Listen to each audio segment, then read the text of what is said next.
جس طرح نگاہ کی ایک حد ہے جس سے آگے وہ کام نہیں کرتی، اسی طرح عقل کی بھی ایک حد ہے جس کے آگے وہ بیکار ہے۔ امام شافعی رحمۃ اللہ علیہ۔ لوگ اکثر نرم لہجوں سے کتنی سخت بات کر جاتے ہیں کہ ان کے لفظوں کی تپش بلانے میں ساری عمر لگ جاتی ہے۔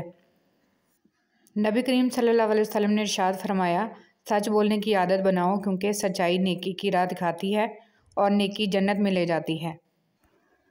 پتہ نہیں ہم رب سے جڑنے کے لیے اپنے ٹوٹنے کا انتظار کیوں کرتے ہیں؟ ضروری نہیں کہ کچھ غلط کرنے سے دکھ ملے، حد سے زیادہ اچھا ہونے کی بھی قیمت چکانی پڑتی ہے۔ کسی کا سکون چھین کر عبادتوں سے کفارہ ادا نہیں کیا جا سکتا۔